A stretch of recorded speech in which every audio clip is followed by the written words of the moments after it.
I talked on fear a couple of times, y'all. We're going to talk about it again this morning. And the reason I called him up here is to give y'all an example. I told y'all before, fear is something we learn. It's not something that's in. What are you scared of? Is anybody out there scared of you? Right. Because at his age, he doesn't learn to fear anything. He hasn't had anything hurt him yet. That's where fear comes from. What about faith? You know anything about faith? About Jesus? No?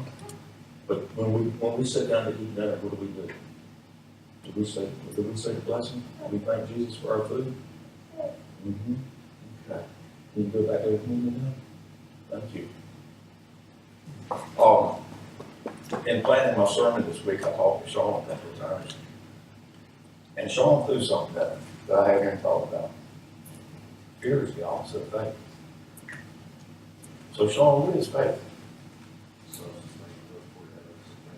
Can't hear you, man. Speak The up. substance of things hoped for, the evidence of things not seen.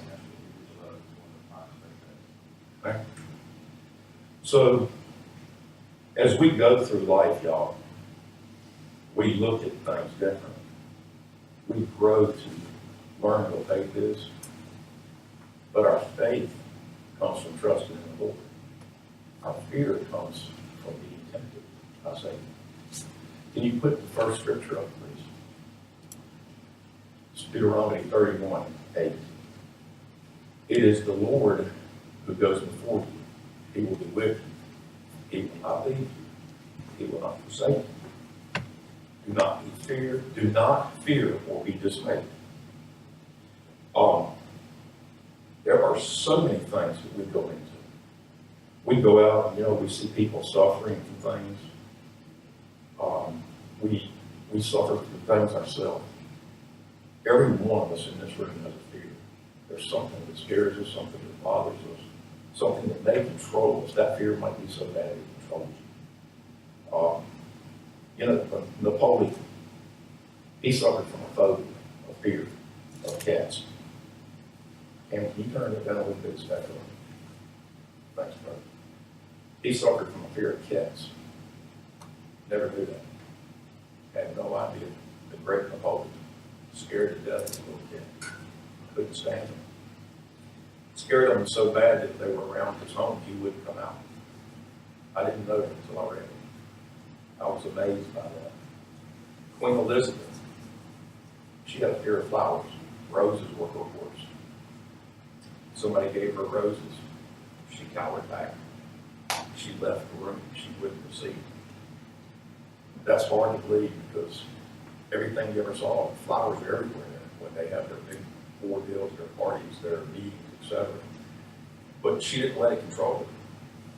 She still did what she had to do, even though it was there, but she didn't like it. The one that really, really blew my mind, the great Houdini, had claustrophobia. His fear of being enclosed. What were all his trips about? Being locked up in a box and getting out. He didn't let it control him. With my glasses on because I'm starting to blur, I can't see. Some of us have fears of crowds, large crowds of people. We get into a crowd and we're with somebody we know, it's not so bad, but we're there by ourselves and it's like, let's see if I can back away. Let's see if I can find a place to get out of this where I've got a little bit more control of what's happening around me. These are all things that we face in that. The most common fear, though, the very most common fear is failure and acceptance.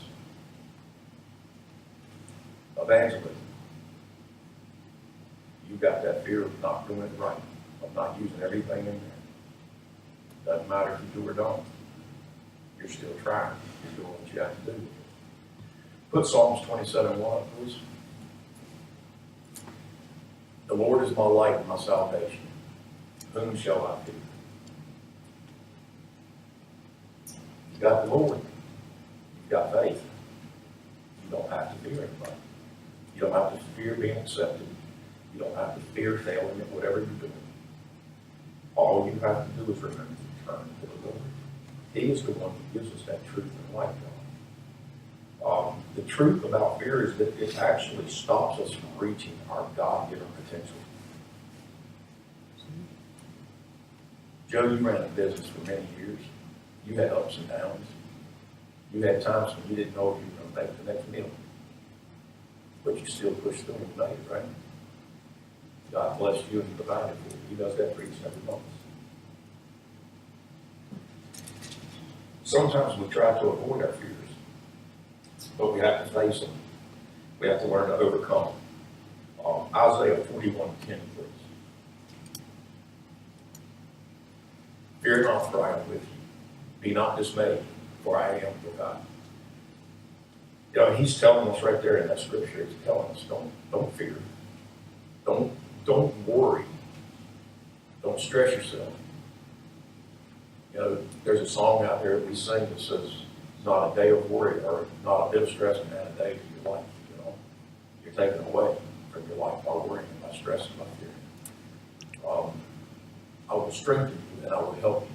I will uphold you by right hand.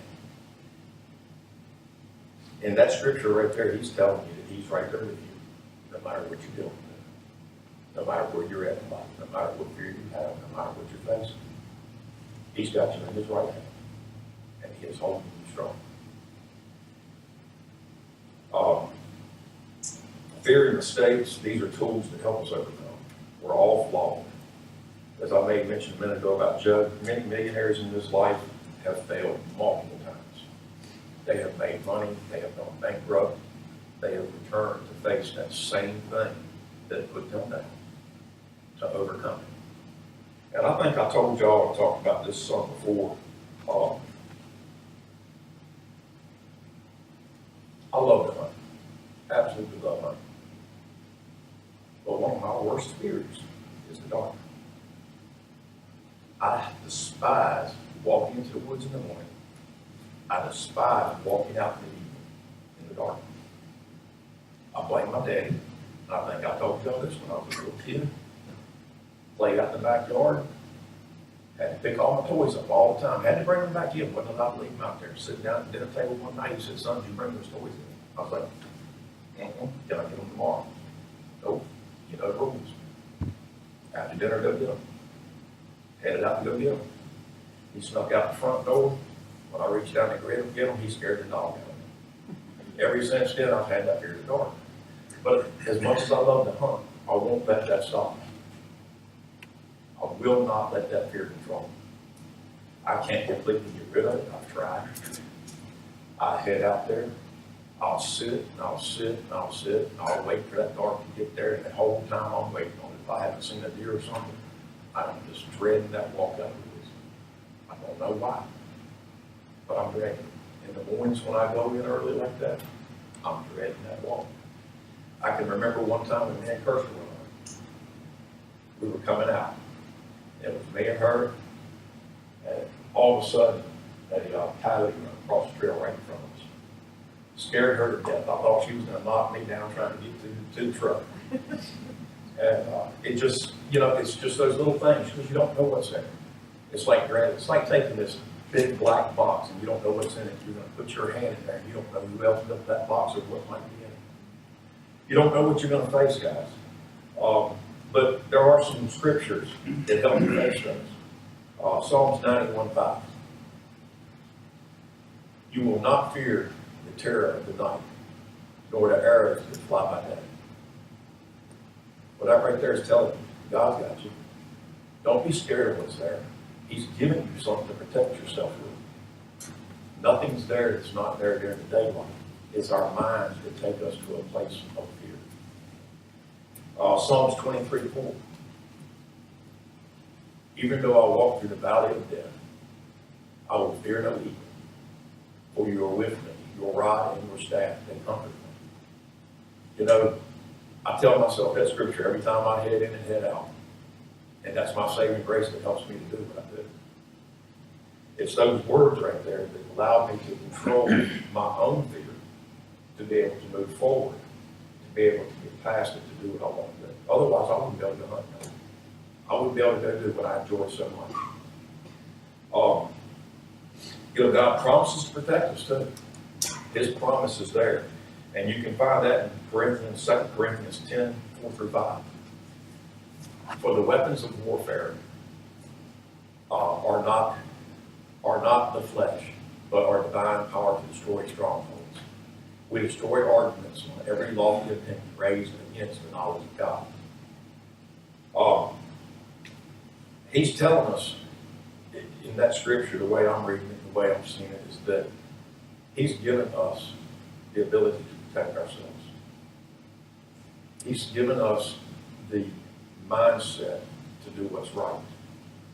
But at the same time, he is also telling you that he is there with you, not to go against the knowledge of God, to let God lead you in that.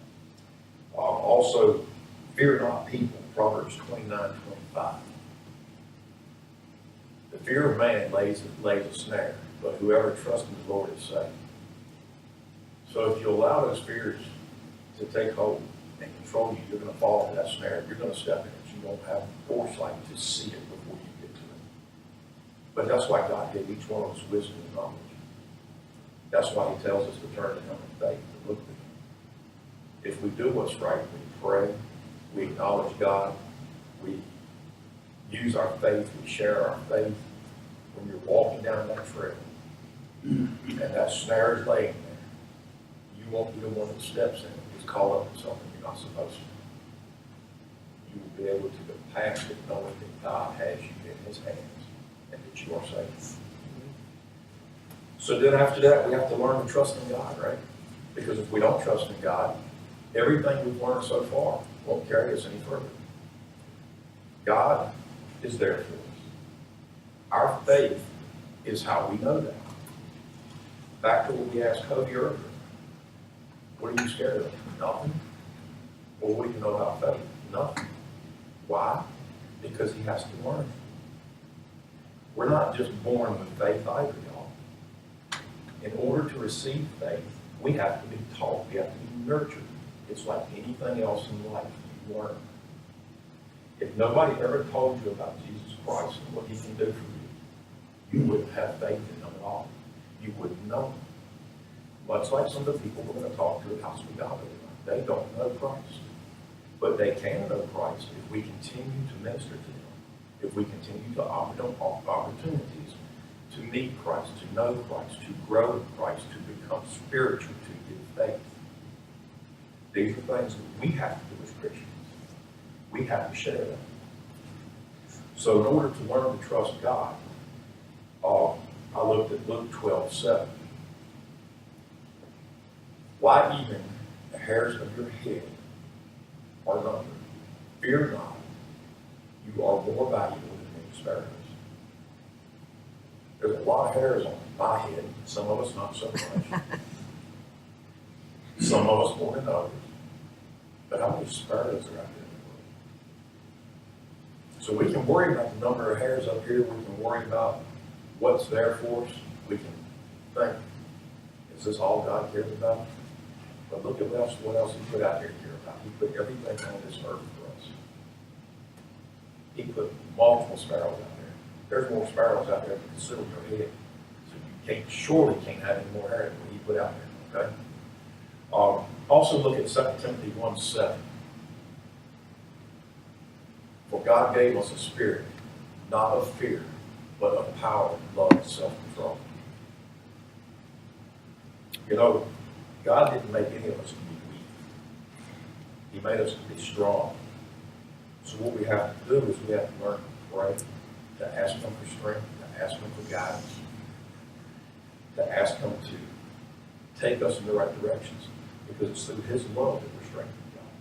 It's through his grace that we are given the opportunity to be more than just a common person. It's hard to understand sometimes how to share God with other people.